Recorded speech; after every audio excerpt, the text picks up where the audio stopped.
Assalamualaikum warahmatullahi wabarakatuh. Kita dari mahasiswa STIE Mardika kelas malam manajemen B. Di sini kita akan menjelaskan materi tentang online shop dan perbedaan antara e-commerce, marketplace, dan online shop atau toko online. Dimulai dari pengertian, fungsi, komponen-komponen, dan cara kerja hingga perbedaannya. Halo semuanya, perkenalkan nama aku Erika Putri Rahmadiana dengan NIM 24210259. Halo semuanya, perkenalkan nama saya Kintan Andela Pranata, NIM saya 24210170. Perkenalkan nama saya Muhammad Abdul Hadi dari kelas manajemen malam B. Nama saya Akmal Hafid Musawir, nomor induk mahasiswa 24210178 dari kelas manajemen malam B. Saya ingin mempresentasikan sebuah toko online dan online shop, yaitu dari toko online pengertiannya adalah suatu sistem yang dilakukan pelaku bisnis untuk melakukan transaksi jual beli dengan customer melalui internet. Toko online pada dasarnya memiliki fungsi yang dapat digunakan untuk meningkatkan brand awareness dan meningkatkan konversi penjualan. Yang akan saya bahas ini adalah fungsi lain dari toko online secara detail. Oke, dari fungsi utama yaitu meningkatkan penjualan produk atau jasa, hingga fungsi lain seperti menyediakan informasi produk, menyediakan layanan customer service, hingga melakukan pemasaran produk. Oke, yang pertama ada meningkatkan penjualan produk atau jasa. Maksud di sini meningkatkan aksesibilitas produk atau jasa dan memberikan kemudahan pembelian bagi pelanggan. Yang kedua, ada menyediakan informasi produk. Toko online dapat digunakan untuk meningkatkan informasi produk seperti deskripsi, spesifikasi harga, dan gambar. Ini memudahkan pelanggan untuk mengetahui produk yang akan dibeli. Yang ketiga, ada menyediakan layanan customer service. Toko online dapat digunakan untuk menyediakan layanan customer service seperti chat, email, dan telepon. Ini memudahkan pelanggan untuk menanyakan pertanyaan atau menyelesaikan masalah kita yang akan dihadapi. Dan yang terakhir, yang keempat, di sini ada melakukan pemasaran produk toko online. Kita dapat menggunakan iklan, email marketing, atau sosial media marketing. Saya akan menjelaskan komponen-komponen yang ada di toko online. Ada beberapa macam komponen-komponen di toko online. Yang pertama itu ada halaman produk. Halaman produk ini digunakan untuk menampilkan produk yang akan dijual dan menyediakan informasinya seperti kayak harga produknya, terus deskripsinya juga, dan gambar produknya juga. Jadi teman-teman nggak usah bingung lagi gitu, kayak semua sudah ada kayak deskripsinya, terus gambarnya juga, harganya juga sudah tercantum di halaman produk. Terus yang kedua ada keranjang belanja. Keranjang belanja digunakan untuk menyimpan produk yang akan teman-teman pilih atau customer pilih sebelum melakukan payment. Jadi misalnya kalau teman-teman mau pilih-pilih barang lagi, bisa teman-teman masukin dulu belanjaannya ke keranjang tersebut sebelum melakukan payment. Yang ketiga ada sistem pembayaran, sama kayak pembayaran yang lainnya ya, bisa lewat m-banking, bisa lewat virtual account, atau bisa COD juga gitu untuk memudahkannya. Terus yang keempat ada sistem pengiriman gitu. Sistem ini digunakan ya untuk mengatur pengiriman. Jadi kayak setelah teman-teman payment atau teman-teman pilih, nanti masuk ke sistem pengiriman, nanti barangnya dikirim. Sistem yang kelima ada sistem manajemen inventory. Sistem ini digunakan untuk mengatur stok produk, pemesanan produk, dan mengatur persediaan produk. Yang keenam ada customer service. Sistem ini digunakan untuk menangani pertanyaan dan masalah customer. Jadi misalnya teman-teman bila ada kendala dengan misalnya pengiriman atau barang, atau misalnya mau dibatalkan pesanannya, itu bisa menghubungi customer service. Pokoknya tentang masalah-masalah keluhan bisa teman-teman hubungi di customer service gitu. Yang ketujuh itu ada sistem analitik. Sistem analitik ini digunakan untuk mengumpulkan data untuk peningkatan performa toko online. Yang ke-8 ada sistem rekomendasi produk. Sistem ini digunakan untuk memberikan rekomendasi produk kepada pelanggan berdasarkan referensi. Terus yang ke-9 ada sistem review. Sistem review ini digunakan untuk memberikan feedback dari pelanggan tentang produk yang dijual. Biasanya kan kalau kita membeli produk kan biasanya pasti teman-teman lihat dari rating, pastikan supaya kalau misalnya ratingnya 4,5 atau 5 itu biasanya bagus, jadi lebih meyakinkan gitu. Jadi kayak ya itu juga ada sistem review juga. Terus yang ke-10 ada wishlist. Wishlist ini bisa untuk menyimpan produk yang diinginkan oleh pelanggan dan mereka dapat memantaunya. Jadi kalau waktu-waktu misalnya teman-teman lupa atau apa gimana, terus itu sudah barangnya sudah ada di wishlist gitu. Jadi teman-teman tinggal masukkan aja ke wishlistnya gitu. Terus yang ke-11 juga ada kupon diskon. Kupon diskon ini lumayan, nanti teman-teman bisa dapat cashback atau gratis ongkir gitu. Kan teman-teman lumayan bisa dapat cashback sama gratis ongkir gitu.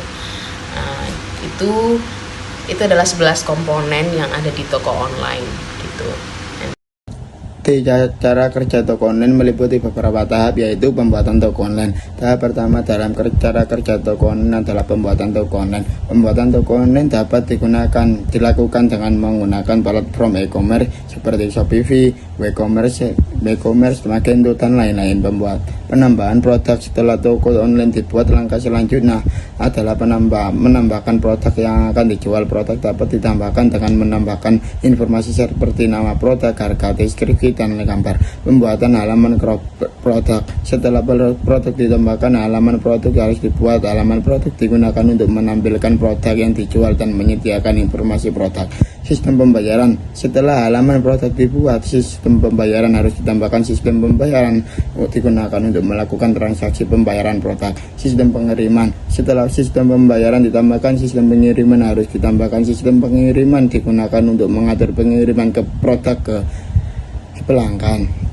Sistem manajemen inventory. Setelah sistem pengiriman ditambahkan, sistem manajemen inventory harus ditambahkan. Setelah manajemen inventory digunakan untuk mengatur stok produk, mengatur perencanaan produk, dan persediaan produk. Sistem customer service. Sistem customer service digunakan untuk menangani pertanyaan dan masalah pelanggan seperti melalui live chat, email, atau telepon. Sistem analitik digunakan untuk mengumpulkan data dari toko online seperti jumlah pengunjung, tingkat konversi, dan lain-lain, dan digunakan untuk menganalisa performa toko online dan mengambil tindakan untuk meningkatkannya. Integrasi dengan media sosial. Integrasi dengan media sosial seperti Facebook, Instagram, dan lain-lain digunakan untuk meningkatkan brand awareness dan meningkatkan konversi penjualan. Mobile optimization, membuat toko online dan responsif dan mobile. Konfirmasi pengiriman. Setelah barang diterima oleh pelanggan diharuskan untuk memberikan konfirmasi pengiriman. Sistem feedback dan review. Toko online harus menyediakan sistem feedback dan review dari pelanggan yang telah melakukan transaksi di toko online tersebut. Untuk materi yang kedua ini, kami akan menjelaskan perbedaan antara online shop, marketplace, dan e-commerce. Oke, perbedaan online shop, marketplace, dan e-commerce terletak pada jumlah penjual, pengelolaan inventaris, dan cara berjualan.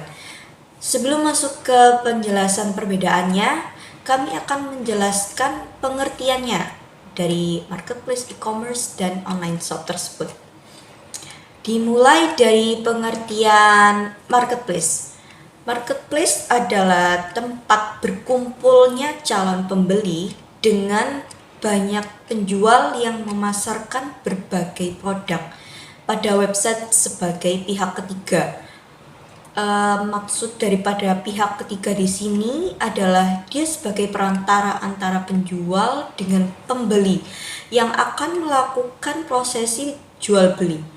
Jadi, dia sebagai platform yang menyediakan tempat untuk memasarkan produk pada para pengusaha atau penjual tersebut. Seperti memiliki konsep pasar tradisional yang berbentuk online. Contoh dari marketplace ini adalah Tokopedia, Shopee, Lazada, Bukalapak, dan lain sebagainya. Pengertian e-commerce adalah website yang menjual hanya satu produk atau berbagai produk yang dimiliki hanya oleh satu penjual, yaitu si pemilik website sendiri. E-commerce seringkali diartikan sebagai marketplace, padahal kedua hal tersebut berbeda. Marketplace memiliki banyak penjual dalam satu website, sedangkan e-commerce hanya memiliki satu penjual dalam satu website. Online shop biasanya dikenal sebagai toko online yang tokonya ada di channel sosial media seperti Facebook, Instagram, Twitter, dan sebagainya. Saya akan menjelaskan perbedaan online shop, marketplace, dan e-commerce-nya dari strategi promosi. Yang pertama, jika di dalam marketplace Anda terbatas dalam hal promosi karena biasanya kendalinya ada pada marketplace itu sendiri. Dan yang kedua, untuk strategi promosi di e-commerce kita memiliki keleluasaan sendiri karena pada website tersebut hanya toko kita dan produk kita sendiri. Makanya kita dapat dengan bebas mempromosikannya melalui sosial media. Dan yang ketiga, strategi promosi yang bisa dilakukan online shop adalah melalui sosial media karena bisnis mereka biasanya menggunakan sosial media sebagai sarana untuk mendapatkan engagement dari calon customer mereka. Itulah strategi promosi yang ada di dalam e-commerce, online shop, dan marketplace. B. Perbedaan yang kedua dari segi efektivitas biaya. Di e-commerce Anda akan menghabiskan biaya di awal untuk pembuatan website dan perpanjangan per tahunnya. Biaya pembuatan toko di marketplace lebih terjangkau, bahkan bisa gratis. Ada beberapa fitur-fitur premium yang hanya bisa diakses untuk pemilik toko yang berbayar.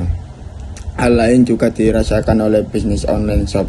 Online shop di sosial media biasanya pembuatannya gratis dan promosinya pun gratis, tergantung dari konten yang disajikan dalam sosial media tersebut. Tapi online shop juga bisa berbayar ketika pemilik online shop ingin mengiklankan bisnis mereka melalui sosial media. And the last, yang terakhir pada materi ini terdapat pada perbedaannya, yaitu persaingan bisnisnya. Persaingan bisnis antara marketplace, online shop, dan e-commerce. Marketplace lebih menantang untuk pelaku bisnis karena di marketplace ada banyak penjual yang menjual barang yang sama dengan usaha kita sendiri. Bahkan ada yang menawarkan varian harga yang lebih terjangkau.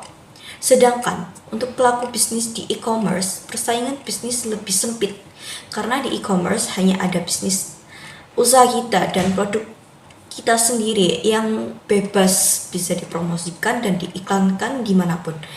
Lalu untuk persaingan bisnis di online shop atau sosial media, persaingan bisnisnya cukup ketat karena berbagai bisnis kini telah menggunakan sosmed sebagai channel sharing bisnis mereka, baik untuk membangun awareness maupun untuk melakukan jual beli. Oke, saya akan menjelaskan secara lebih jelasnya pada perbedaan ini. Di website e-commerce tidak ada persaingan yang terjadi di satu website. Justru persaingan di sini terjadi dengan sesama website e-commerce lainnya untuk mendapatkan ranking pertama di hasil pencarian. Sedangkan di marketplace dan online shop, persaingan bisnisnya sama-sama lebih ketat karena pada marketplace sendiri ada banyak penjual yang menjual barang yang sama dengan usaha kita. Bahkan ada varian harga yang lebih terjangkau. Lalu pada online shop atau sosial media itu digunakan sebagai channel sharing bisnis mereka, baik untuk membangun awareness maupun untuk melakukan jual beli. Oke, sekian dari penjelasan saya mengenai perbedaan persaingan bisnis. Sekian presentasi dari kelompok kami. Bila ada kritik dan saran, silakan disampaikan kepada kami. Kami akhiri. Wassalamualaikum warahmatullahi wabarakatuh.